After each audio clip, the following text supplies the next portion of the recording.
ಅಕ್ರಮ ಮದ್ಯ ಮಾರಾಟದ ವಿರುದ್ಧ ನಿರ್ದಾಕ್ಷಿಣ್ಯ ಕ್ರಮ ವೃತ್ತ ನಿರೀಕ್ಷಕ ಶ್ರೀನಿವಾಸ ಎಂ ಎಚ್ಚರಿಕೆ. ಚೇಳೂರು ಗ್ರಾಮೀಣ ಭಾಗಗಳಲ್ಲಿ ಬಡವರ ಬದುಕನ್ನು ಹದಗೆಡಿಸುತ್ತಿರುವ ಅಕ್ರಮ ಮದ್ಯ ಮಾರಾಟ ಜಾಲವನ್ನು ಬೇರು ಸಹಿತ ಕಿತ್ತೆಸೆಯಲು ಪೊಲೀಸ್ ಇಲಾಖೆ ಸನ್ನದ್ಧವಾಗಿದೆ ಎಂದು ಚೇಳೂರು ವೃತ್ತ ನಿರೀಕ್ಷಕ ಶ್ರೀನಿವಾಸ ಎಂ ತಿಳಿಸಿದರು. ಪಟ್ಟಣದ ವೃತ್ತ ನಿರೀಕ್ಷಕ ಕಚೇರಿಯ ಮುಂಭಾಗದಲ್ಲಿ ಬುಧವಾರ ಆಯೋಜಿಸಲಾಗಿದ್ದ ದಲಿತರ ಕುಂದುಕೊರತೆಗಳ ಸಭೆಯಲ್ಲಿ ಸಾರ್ವಜನಿಕರ ಅಹವಾಲನ್ನು ಸ್ವೀಕರಿಸಿ ಅವರು ಮಾತನಾಡಿದರು. ಅಕ್ರಮ ಮದ್ಯ ಮಾರಾಟಕ್ಕೆ ಮುಖಂಡರ ವಿರೋಧ. ಸಭೆಯಲ್ಲಿ ಭಾಗವಹಿಸಿದ್ದ ದಲಿತ ಮುಖಂಡರು ಗ್ರಾಮೀಣ ಭಾಗದ ಜ್ವಲಂತ ಸಮಸ್ಯೆಗಳನ್ನು ಪಟ್ಟಿ ಮಾಡಿದರು.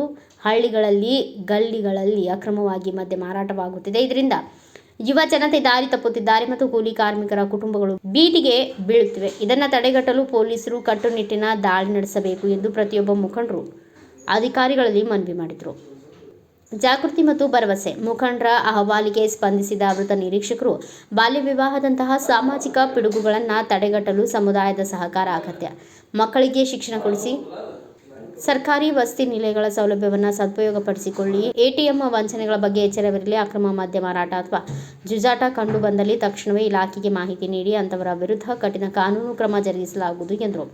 ಸಮಾಜದಲ್ಲಿ ದಲಿತರು ಸಂಘಟಿತರಾಗಿ ಸ್ವಾಭಿಮಾನದಿಂದ ಮತ್ತು ಗೌರವದಿಂದ ಬಾಳಬೇಕು. ಕಾನೂನಿನ ಚೌಕಟ್ಟಿನಲ್ಲಿ ನಿಮಗೆ ಸಿಗಬೇಕಾದ ಸೌಲಭ್ಯ ಮತ್ತು ರಕ್ಷಣೆಯನ್ನು ಒದಗಿಸಲು ನಾವು ಸದಾ ಸಿದ್ಧರಿದ್ದೇವೆ ಎಂದು ಅವರು ಆಶಯ ವ್ಯಕ್ತಪಡಿಸಿದರು. ಸಭೆಯ ಅಂತ್ಯದಲ್ಲಿ ಅವರು ಸಂವಿಧಾನದ ಆಶಯದಂತೆ ಜೈ ಭೀಮ್ ಜೈ ಕರ್ನಾಟಕ ಎಂದು ಘೋಷಣೆ ಕೂಗಿದರು. ಈ ಸಭೆಯಲ್ಲಿ ಪಿಎಸ್ಐ ಸೈಯದ್ ಅನ್ಸಾರ್, ಎಎಸ್ಐಗಳಾದ ರಾಜು, ವೆಂಕಟೇಶಪ್ಪ, ಸಿಬ್ಬಂದಿ ಶಬೀರ್, ಬೀರಣ್ಣ, ದೇವರಾಜ್ ಸೇರಿದಂತೆ ಇಲಾಖೆ ಸಿಬ್ಬಂದಿ ವರ್ಗದವರು ಉಪಸ್ಥಿತರಿದ್ದರು. ಮುಖಂಡರು ಮತ್ತು ನಮ್ಮ ಮಾಧ್ಯಮ ಮಿತ್ರರೆಲ್ಲರೂ ಬಂದಿದ್ದರೆ ಎಲ್ಲರಿಗೂ ವಂದನೆಗಳನ್ನು ತಿಳಿಸಿ, ಏನು ನಿಮ್ಮ ಅಭಿಪ್ರಾಯಗಳನ್ನು ತಿಳಿಸಿದ್ದೀರಿ. ಸಾರ್ವಜನಿಕ ರಸ್ತೆಗಳಲ್ಲಿ, ಸಾರ್ವಜನಿಕ ವ್ಯವಸ್ಥೆಯಲ್ಲಿ ಮದ್ಯ ಮಾರಾಟ ಮಾಡುವಂಥದ್ದು ಊರುಗಳಲ್ಲಿ ಸುಲುಕ ಕಲಹಗಳು ಉಂಟಾಗ್ತಾ ಇದ್ದಾವೆ ಅಂತೇಳಿ ಎಲ್ಲ ಮುಖಂಡರಿಗೆ ತಿಳಿಸ್ತಾ ಇದ್ದಾರೆ. ಅದರ ಜೊತೆಗೆ ನೀವು ಕಾನೂನು ರೀತಿ ಕ್ರಮ ತಗೋಬೇಕು ಅಂತ ಹೇಳಿದ್ದಾರೆ. ನಾನು ಅದನ್ನು PSIಗಳಿಗೆ ಮತ್ತು ನಮ್ಮ ಸಿಬ್ಬಂದಿಗಳಿಗೆ ಮತ್ತು ಆ ಬೀಟ್ ಕಾನ್ಸ್ಟೇಬಲ್ಗಳಿಗೆ ಖುದ್ದು ನಾನು ಅವ್ರನ್ನ ಮೀಟಿಂಗ್ ಮಾಡಿ ಆ ಒಂದು ವಿಚಾರಕ್ಕೆ ಯಾವುದು ಆಗ್ದಂಗೆ ಕರೆದು ಅವ್ರಿಗೆ ಒಂದು ತಾಕೀತು ಮಾಡ್ತೀನಿ. ಮತ್ತು ಅದು ಆಗ್ದಂಗೆ ಕೂಡ ನಾವು ಮಾಡ್ತೀವಿ. ಮತ್ತು ಅವರು ಯಾರು ಮಾರಾಟ ಮಾಡ್ತಾರಂತ ನೀವಾಗ ನೀವು ಕೇಳಕ್ಕೆ ಹೋಗಿ ಸಮಸ್ಯೆಗಳಾಗೋದು ಬೇಡ. ನೀವು ನಮ್ಗೆ ಕೊಟ್ಟಿದ್ದೀರಿ, ಅದನ್ನು ನಾವು ಕಾನೂನು ರೀತಿನೆಲ್ಲ ಕರೆದು ಒಂದೊಂದು ಸಾರಿ ಅವ್ರನ್ನ ಮಾಡಿಸೋಂಥ ಕಾರ್ಯಕ್ರಮ ಮಾಡ್ತೀವಿ. ಹಿಂದೆ ಏನು ಕೇಸುಗಳು ಮಾಡಿದ್ದೀವಿ ಅವ್ರನ್ನೆಲ್ಲ ಕರೆಸಿ ಮತ್ತೆ ಏನಾರ ಮಾರಾಟ ಮಾಡ್ತಾ ಇದ್ದಾರೆ ಅಂತ ಬುದ್ಧಿ ಹೇಳಿ ಮತ್ತೆ ಆಗಲಿಲ್ಲ ಅಂದರೆ ಬೇರೆ ಥರ ಕಾನೂನ ಉಪಯೋಗಿಸೋಣ ಅಂತ ಹೇಳ್ತಾ, ಅದ್ರ ಜೊತೆಗೆ ನಾನೊಂದು ನಿಮ್ಮಲ್ಲಿ ಮನವಿ ಮಾಡಿಕೊಡ್ತಾ ಇದ್ದೀನಿ.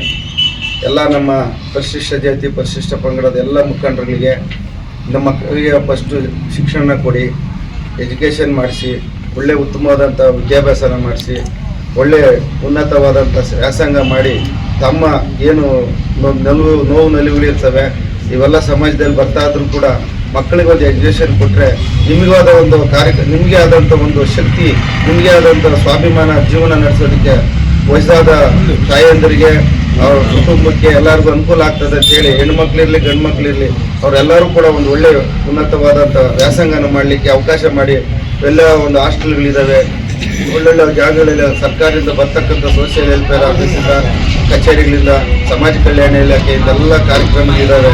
ಅದನ್ನೆಲ್ಲ ಉಪಯೋಗಿಸ್ಕೊಳ್ಳಿ. ನೀವು ಸರ್ಕಾರದಿಂದ ಬರೋಂಥ ಸವಲತ್ತುಗಳನ್ನು ತಿಳ್ಕೊಂಡು ಸವಲತ್ತುಗಳನ್ನು ಮಾಡ್ಕೊಳ್ಳೋಂಥ ಕಾರ್ಯಕ್ರಮಗಳು, ಒಳ್ಳೆ ಯೋಜನೆಗಳಿದ್ದಾವೆ ಸರ್ಕಾರದಿಂದ, ಅದನ್ನು ತಾವು ಮಾಡ್ಕೊಳ್ಳಿ. ಎಲ್ಲ ತಿಳುವಳಿಕೆ ಮಾಡ್ಕೊಳ್ಳಿ, ಮಕ್ಕಳಿಗೆ ಒಳ್ಳೆ ಎಜುಕೇಷನ್ ಕೊಡಿ. ಅದ್ರ ಜೊತೆಗೆ ನಾವು ಏನೆಲ್ಲ ನೀವು ಕಾರ್ಯಕ್ರಮ ಬಂದು ವಿಚಾರಗಳನ್ನು ಮಾಡ್ಕೊಂಡು ಹೋದ ತಕ್ಷಣ ಹೋಗೋದಂತಲ್ಲ. ಈಗ ವಾಹನಗಳನ್ನು ಓಡಿಸ್ತಾ ಇರ್ತೀವಿ.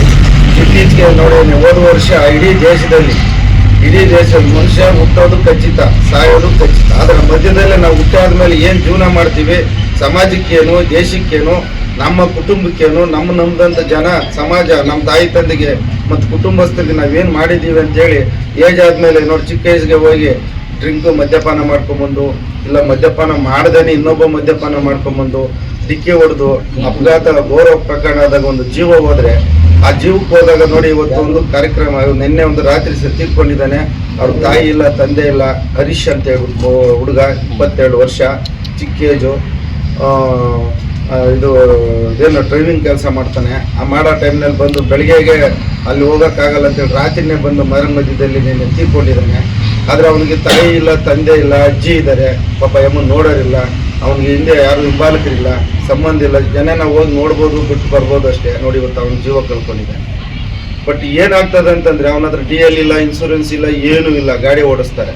ಹಿಂಗೆ ಆಗಬಾರ್ದು ಅಂತೇಳಿ ನಾವೆಲ್ಲ ಕಾನೂನು ಅರಿವುಗಳು ಮತ್ತು ಸರ್ಕಾರದಿಂದ ಮತ್ತು ನಮ್ಮ DG ಸಾಹೇಬರು ಮತ್ತು IG ಸಾಹೇಬರು, SP ಸಾಹೇಬರು ಮತ್ತು ಅಡಿಷನಲ್ SP ಸಾಹೇಬರು, DYSP ಸಾಹೇಬರುಗಳು ಇದೆಲ್ಲ ಕಾರ್ಯಕ್ರಮಗಳನ್ನು ಅವರೇ ಹೋಗಿ ಒಂದು ಕಾನೂನು ಅರಿವುಗಳನ್ನು ಮೂಡಿಸ್ತಾ ಇದ್ರು ಕೂಡ ಜನ ಇದನ್ನ ತಲೆಗೆ ಹಾಕ್ಕೊಂತ ಇಲ್ಲ ಅನ್ನೋ ಒಂದು ವಿಚಾರ ಭಾಳ ಬೇಸರ ಸಂಗತಿ ಆಗ್ತಾ ಇದೆ.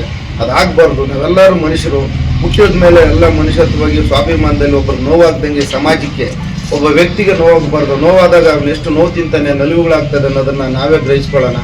ಅದಾಗಬಾರ್ದು ಅಂತೇಳಿ ನಿಮ್ಮಿಂದ ಒಂದು ಬೇರೆಯವರಿಗೆ ಸಹಾಯ ಆದರೆ, ಕಾನೂನು ಅರಿವು ಮಾಡಿಸಿದ್ರೆ, ನೋಡಪ್ಪ ಹಿಂಗೆ ಸ್ಟೇಷನಿಂದ ಹೋಗಿದ್ರೆ ಅವರು ಕೂಡ ಮಾಡ್ತಾರೆ, ನಾವು ತಿಳುವಳಿಕೆ ಮಾಡಬೇಕು ಅಂತೇಳಿ ಇದೊಂದೆಲ್ಲ ಊರುಗಳಲ್ಲೆಲ್ಲ ಒಂದು ಒಮ್ಮತದಿಂದ ಭೇದ ಭಾವ ಇಲ್ಲದೆ ಈ ಕಾರ್ಯಕ್ರಮಗಳನ್ನು ಇನ್ನು ಮುಂದೆ ಮಾಡ್ಕೊಂಡು ಹೋಗೋಣ. ನೀವು ನಮ್ಮ ಜೊತೆಲಿ ಸಹಕಾರ ಮಾಡಿ. ನಿಮಗೆ ಏನಾದರೂ ತೊಂದರೆ ಆಗೋದಂಥ ಪಕ್ಷದಲ್ಲಿ ನಮ್ಮ ನಂಬರ್ ಇರ್ತದೆ, ಫೋನ್ ಮಾಡಿದ ತಕ್ಷಣ ನಾವು ಕೂಡ ಬೀಟ್ ಪೊಲೀಸ್ನವರು ಇನ್ನೊಂದು ಮತ್ತೊಂದು ಇಲ್ಲ ನಾನೇ ಖುದ್ದಾಗಿ ಬರೋಂಥದ್ದು ಕಾರ್ಯಕ್ರಮ PSIಗಳು ಕಳಿಸೋದಂಥ ಕಾರ್ಯಕ್ರಮನ ಮಾಡ್ಕೊಳ್ಳೋಣ ಅಂತ ಹೇಳಿ, ಅದ್ರ ಜೊತೆಗೆ ಇನ್ನೊಂದು ವಿಚಾರ ಏನಂತಂದರೆ, ಈಗ ಹೆಲ್ಮೆಟ್ ಹಾಕ್ತಾ ಹೋಗೋದು, ಮೊಬೈಲು DLA ಇಲ್ಲ, ಇನ್ಸೂರೆನ್ಸ್ ಇಲ್ಲ, ಗಾಡಿ ಎತ್ಕೊಂಡು ಹೋಗ್ತಾ ಇರ್ತೀರಿ, ಮೊಬೈಲ್ ಇಟ್ಕೊಂಡು ಹಿಂಗೆ ಮಾತಾಡ್ಕೊಂಡು ಯಾರಿಗೋ ಮಾತಾಡ್ಕೊಂಡು ಒಂದು ಕೈಯಾಗ ಹೊಡ್ಕೊಂಡು ಒಂದು ಎಕ್ಸ್ಲೇಟರ್ ಕೊಟ್ಕೊಂಡು ಹೋಗ್ತಾ ಇರ್ತಾರೆ. ಮುಂದೆ ಪಾಪ ಅವ್ನು ಯಾರೋ ಗಾಡಿ ಓಡಿಸ್ಕೊಂಬತ್ತಾ ಇರ್ತಾನೆ, ನೀವು ನಾವು ನೋಡೋದೇ ಇಲ್ಲ. ಹಿಂಗೆ ನೋಡೋಷ್ಟೊತ್ತಿಗೆ ಆಕ್ಸಿಡೆಂಟ್ ಆಗುತ್ತೆ. ಅವರೆಲ್ಲೋ ನೆಂಟರ ಮನೆಗೆ ಹೋಗ್ಬೇಕು, ಇಲ್ಲ ಹಾಸ್ಪಿಟ್ಲಿಗೆ ಹೋಗ್ಬೇಕು, ಇಲ್ಲ ಕೆಲ್ಸಕ್ಕೆ ಹೋಗ್ಬೇಕು, ಇಲ್ಲ ಯಾವುದೋ ಒಂದು ಕೆಲ್ಸಕ್ಕೆ ಹೋಗ್ಬೇಕಾದ್ರೆ ಮಧ್ಯದಲ್ಲಿ ಗಲಾಟೆ ಹೋಗಿ ಹೊಡೆದು ಬಿಡ್ತಾನೆ. ಜನ ನೋಡಿರಲ್ಲ, ಆಕ್ಸಿಡೆಂಟ್ ಆಯ್ತು ಹೋಗಿ ಅವ್ನು ಹಿಡ್ಕೊಂಡು ಹೊಡೆದು ಬಿಡೋದು. ಅವನ ಆರೋಗ್ಯ ಹಾರ್ಟ್ ಪೇಷೆಂಟು, ಇಲ್ಲ ಅವನ ಹೃದಯ ಇಲ್ಲ ಇನ್ನೊಂದು ಏನೋ ಏಜ್ ಆಗಿರುತ್ತೆ. ಆ ಟೈಮ್ಗೆ ಅವ್ನು ಗಾಚಾರ ಬಂದು ಭಯದ ವಾತಾವರಣದಲ್ಲಿ ಏನೋ ಅವನು ಆ ಅನಾಹುತಗಳಾಗುವಂಥ ವ್ಯವಸ್ಥೆಗಳು ಈ ಸಮಾಜದಲ್ಲಿ ಮತ್ತು ನಾವೇ ಕಣ್ಣಾಗ ಯೂಟ್ಯೂಬ್ಗಳಲ್ಲಿ, ಫೇಸ್ಬುಕ್ಗಳಲ್ಲಿ ಮತ್ತು ಎಲ್ಲ ಕಡೆ ನೋಡ್ತಾ ಇದೀವಿ, TV ಮಾಧ್ಯಮದಲ್ಲಿ. ಇದೆಲ್ಲ ಆಗ್ಬಾರ್ದು. ಯಾರಲ್ಲಿ ಇದ್ದಾಗ ಅಪಘಾತ ಆಗೋದು ಸಹಜ. ಅಪಘಾತ ಆಗಿದ ತಕ್ಷಣನೇ ಹೋಗಿ ಅವನ್ನ ಇಟ್ಕೊಂಡು ಹೊಡೆದ್ಬಿಡೋದು, ಇವನ್ನ ಇಟ್ಕೊಂಡು ಹೊಡೆದ್ಬಿಡೋದು, ಜೀವನೇ ಹೊಟ್ಟೋಗ್ಬಿಡುತ್ತೆ.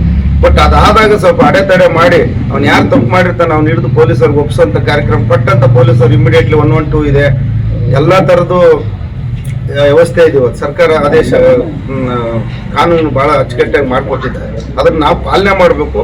ನಾವು ನಿಮ್ಮ ಜನಸ್ನೇಹಿ ಪೊಲೀಸ್ ಆಗಿ ನಾವು ನಿಮ್ಮ ಜೊತೆಲಿ ಇದ್ದಾಗ ನಾವು ನಿಮ್ಮನ್ನ ಎಷ್ಟು ಪ್ರೀತಿಸ್ತೀರೋ, ನೀವು ನಮ್ಮನ್ನು ಎಷ್ಟು ಪ್ರೀತಿಸ್ತೀರೋ, ಇದೆಲ್ಲ ಒಂದು ಒಳ್ಳೆ ವಾತಾವರಣ ಸೃಷ್ಟಿ ಆಗ್ಬೇಕು ಅಂತ ಹೇಳಿ ಈ ಒಂದು ಕಾರ್ಯಕ್ರಮ ನೀವೆಲ್ಲ ಬಂದಿದ್ದೀರಿ. ಅದ್ರ ಜೊತೆಗೆ ಈಗ ಮಕ್ಕಳು ಓದೋ ಟೈಮ್ನಲ್ಲಿ ಓದಿಸ್ಬೇಕು. ಅವರಿಗೆ ಚಿಕ್ಕ ಏಜಿಗೆ ಮದುವೆ ಮಾಡೋಂಥದ್ದು. ತಾಯಿ ತಂದೆ ಕಷ್ಟದಲ್ಲಿರ್ತಾರೆ, ಹೌದು ಒಪ್ಕೊಂತೀನಿ, ಕಾನೂನು ಹಂಗಿಲ್ವಲ್ಲ, ಆ ಚಿಕ್ಕ ವಯಸ್ಸಿಗೆ ಮದುವೆ ಮಾಡ್ಬಿಡೋದು. ಆ ಮಕ್ಕಳನ್ನ ಮದುವೆ ಮಾಡಿ ಹೋದ್ಮೇಲೆ ಹೆಣ್ಮಕ್ಳಿಗೆ 21 ವರ್ಷದ ಒಳಗಡೆ ಗಂಡು ಮಕ್ಕಳಿಗೆ ಯಾವುದೇ ಕಾರಣಕ್ಕೂ ಮದುವೆ ಮಾಡಬಾರ್ದು, ಕಾನೂನು ವಿರೋಧ ಆಗ್ತದೆ. ಬಾಲ್ಯ ವಿವಾಹ ಕಾನೂನಿದೆ. ಇದ್ರ ಜೊತೆಗೆಲ್ಲ ನೀವು ಅದನ್ನ ಕಾನೂನು ಅರಿವು ತಿಳ್ಕೊಂಡ್ರು ಕೂಡ ನೀವೇನು ಮಾಡೋದು ಬೇಡ. ಚಿಕ್ಕ ವಯಸ್ಸಿಗೆ ಯಾವುದೇ ಕಾರಣಕ್ಕೂ ಮಕ್ಕಳಿಗೆ ಮದುವೆ ಮಾಡಬೇಡಿ. ಅವ್ರು ಓದಿಸಿ, ಹಾಸ್ಟೆಲ್ಗಳಿದ್ದಾವೆ, ಒಳ್ಳೆ ಮುರಾರ್ಜಿ ದೇಸಾಯಿ ಹಾಸ್ಟೆಲ್ ಇದೆ, ವಾಲ್ಮೀಕಿ ಹಾಸ್ಟೆಲ್ಗಳಿದ್ದಾವೆ, ಅಂಬೇಡ್ಕರ್ ವಿಕಾಸ ಯೋಜನೆ ಅಂಬೇಡ್ಕರ್ ಹಾಸ್ಟೆಲ್ಗಳಿದ್ದಾವೆ, ಆಮೇಲೆ ದೇವರಾಜ ಹಾಸ್ಟೆಲ್ ಇದೆ, ಬ್ಯಾಕ್ವರ್ಡ್ ಹಿಂದುಳಿದ ವರ್ಗಗಳ ಹಾಸ್ಟೆಲ್ ಇದಾವೆ, ಸಮಾಜ ಕಲ್ಯಾಣ SC ST ಹಾಸ್ಟೆಲ್ಗಳಿದ್ದಾವೆ. ಎಲ್ಲಾದ್ರೂ ಒಂದು ಮಕ್ಕಳಿಗೆ ಆದಂಥ ಒಂದು ಕಾರ್ಯ ಇದೆ, ಅದೆಲ್ಲ ಓದಿಸಿ ಅವ್ರು ಒಳ್ಳೆ ಸ್ಥಾನಮಾನಕ್ಕೆ ಬಂದಾಗ ಅವರು ಕೂಡ ಒಂದು ನಾಲೆಡ್ಜ್ ಆಗಿ ಬರ್ತದೆ. ಅದರಿಂದ ಇವೆಲ್ಲ ಚಿಕ್ಕ ವಯಸ್ಸಿಗೆ ಮದುವೆ ಮಾಡಬಾರ್ದು. ಆಮೇಲೆ ಈಗ ಎಲ್ಲ ಒಂದ್ ಕಡೆ ಬ್ಯಾಂಕ್ಗಳು ATMಗಳಿಗೆ ಹೋಗ್ತೀರಿ, ATMಗಳಾಗ ನಿಮ್ಗೆ ತೆಗಿಯಕ್ಕೆ ಬರೋಲ್ಲ. ನಿಮ್ಗೆ ಗೊತ್ತಿರೋರ ಕಡೆಯಿಂದ ಹೋಗಿ ತೆಗಿಸ್ಕೊಳ್ಳಿ. ಗುರುತಿಲ್ಲದ ವ್ಯಕ್ತಿ ಜೊತೆಲಿ ಯಾವುದೇ ಕಾರಣಕ್ಕೂ ನಂಬರ್ ಕೊಟ್ಬಿಟ್ಟು ಅವ್ನಿಗೆ ಯಾರನ್ನು ಹೇಳಕ್ ಹೋಗ್ಬೇಡಿ. ನೀವೊಂದು ಕಾರ್ಡ್ ಇದನ್ನ ನೋಡಿರ್ತೀರಿ, ಕಾರ್ಡು ನಿಂದಿರ್ತದೆ, ಕಾರ್ಡ್ ಕೊಟ್ಬಿಟ್ಟು ಅವ್ನ ಕಾರ್ಡ್ ಎತ್ಕೊಂಡು ಹೋಗಿ ನಿಮ್ಮ ಅಕೌಂಟ್ ಆಗಿರೋದೆಲ್ಲ ಹೊತ್ತು ಬಿಡ್ತಾರೆ. ನಿಮ್ಗೆ ಕಂಪ್ಲೇಂಟ್ ಮಾಡಕ್ ಬರಲ್ಲ. ಅದಕ್ಕೆ ಆದಂತ ಪಂದ್ಯಗಳು ಮತ್ತು ಜೂಜಾಟ ಆಡೋಂಥದ್ದು ನಮ್ಗೆ ನೀವು ಪರ್ಸನಲ್ ಆಗಿ ಬಂದು ನನಗೆ ಪೊಲೀಸರು ಇನ್ವಾಲ್ವ್ಮೆಂಟ್ ಇದಾರೋ, ಇಲ್ಲ ಯಾರ ಪಬ್ಲಿಕ್ ಯಾರ ಏಜೆಂಟ್ಗಳಿದಾರೋ, ಇದ್ರ ಮುಂದೆ ಯಾರಾದ್ರೂ ನಡೆಸೋರಂತ ಯಾವ ಗಿರಾಕಿಗಳಿದ್ರೆ ನೀವೇನು ಬೇಡ, ನನ್ನ ಗೌರ್ಮೆಂಟ್ ನಂಬರ್ ಇಲ್ಲ ನನ್ನ ಆಫೀಸ್ ಇರುತ್ತೆ, ಇದನ್ನ ನೇರವಾಗಿ ಹೇಳೋದು ಬೇಡ. ಇಂಡೈರೆಕ್ಟ್ ಆಗಿ ಬಂದು ನನಗೆ ಮಾಹಿತಿ ಕೊಟ್ಟರೆ ನಾನು ಅದ್ರ ಕಾನೂನು ರೀತಿಯಲ್ಲಿ ಏನು ಜಯಿಸ್ಬೇಕಂತ ಜಯಿಸೋ ಕಾರ್ಯಕ್ರಮ ಮಾಡೋಣ. ಇಸ್ಬಿಟ್ ಆಡಿಸಿ ಜೂಜಾಟಗಳು ಆಡ್ಕೊಂಡು ಆ ಮಕ್ಕಳು ಮರಿ ಓದಂತ ಶಿಕ್ಷಣ ಕೊಡುವಂತ ಮಕ್ಕಳು, ಆ ತಾಯಿ ತಂದೆ ಹೆಂಡತಿ ಮಕ್ಕಳು ಬಲಿಯ ಪೈಸೆಗಳಾಗೋದು ಅಂತ ಅವಕಾಶ ನೀಡಬಾರ್ದು. ನೀವೆಲ್ಲ ಕೈ ಜೋಡಿಸ್ಬೇಕಾಗುತ್ತೆ. ಈ ಬಾರ್ಡರ್ ಈ ಗಡಿ ಭಾಗ ಇರೋದ್ರಿಂದ ಈ ಭಾಗಗಳಲ್ಲಿ ಎಲ್ಲ ಏನೇನೋ ಇಲ್ಲಿಗಲ್ ಆಕ್ಟಿವಿಟೀಸ್ಗೆ ಏನೇನು ಅವಕಾಶಗಳಿದ್ರೆ ದಯಮಾಡಿ ನೀವು ಎಲ್ಲೋ ಕೂತ್ಕೊಂಡು ಯಾರನ್ನ ಪಬ್ಲಿಕ್ ಮುಂದೆ ಹೇಳಿದ್ರೆ ಒಪ್ಪಲ್ಲ. ನೀವು ಕೂತಾಗಿ ನನಗೆ ಬಂದು ಮಾಹಿತಿ ಕೊಟ್ಟರೆ ಇಂಥ ಊರಲ್ಲಿ ಹಿಂಗೆ ನಡೀತಾವ್ರೆ ಸರ್, ಇಂತಿಂಥವ್ರು ಅವರು ಇದ್ದಾರೆ ಸರ್, ಇಂತಿಂಥವ್ರು ಈ ಕೆಲಸ ಮಾಡ್ತಾ ಇದ್ದಾರೆ, ಈ ಕೆಲಸ ಮಾಡೋರು ಹಿಂಗಿದೆ ಸರ್, ಇದು ಅವ್ರ ಊರುಗಳೆಲ್ಲ ಅವ್ರ ಮನೆ ಕುಟುಂಬ ಪಾಪ ಪ್ರಾಬ್ಲಮ್ ಆಗಿ ಜೀವಗಳು ಬಹಳ ಬಡತನ ಪರಿಸ್ಥಿತಿಗಾಗಿದೆ. ಅಂಥ ವಿಚಾರಗಳಿದ್ರೆ ನನಗೆ ಖುದ್ದು ನನಗೆ ಮಾಹಿತಿ ಕೊಡಿ. ಇದು ಯಾರು ಇನ್ವಾಲ್ವ್ಮೆಂಟ್ ಇದ್ರು ಕೂಡ ಬಿಡೋದಿಲ್ಲ ನಾನು. ಅದ್ರ ಜೊತೆಗೆ ನಿಮ್ಗೆ ಇನ್ನೊಂದು ಮಾತು ಹೇಳಕ್ ಇಷ್ಟಪಡ್ತೀನಿ. ತಾವೆಲ್ಲರೂ ಸೇರ್ಕೊಂಡು ನಾವೆಲ್ಲ ಮನುಷ್ಯರಾಗಿ ಬಾಳೋಣ, ಸ್ವಾಭಿಮಾನಿಯಾಗಿ ಬದುಕೋಕ್ಕೋಸ್ಕರನೇ ನಾವೆಲ್ಲ ಇವತ್ತು ಸಮಾಜದಲ್ಲಿ ಹುಟ್ಟಿದೀವಿ. ಹುಟ್ಟಿದ ಮೇಲೆ ಒಂದು ಸಾರ್ಥಕತೆ ಆಗ್ಬೇಕು.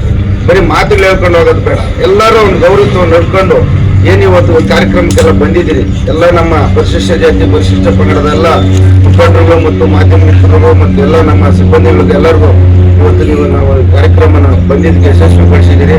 ಇವತ್ತು ನಾನು ಮಾತನಾಡಲಿಕ್ಕೆ ಅವಕಾಶ ಮಾಡಿಕೊಟ್ಟಿದ್ದಕ್ಕೆ ತಮ್ಮೆಲ್ಲರಿಗೂ ವಂದಿಸಿ ನಾನು ಮಾತುಗಳನ್ನು ಮುಗಿಸ್ತೇನೆ. ಜೈ ಭೀಮ್, ಜೈ Karnataka.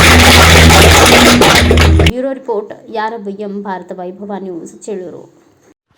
Thanks for watching. Read, discuss and debate with editor Dr. Yan Prashant Rao. Wanted reporters in print, digital and visual media for Bharat Vaibhav Daily Newspaper, BV News 5 Channel and BV Fast Web News from all the talukas of Karnataka, Goa and Maharashtra. If interested, send your resume to 9019229369.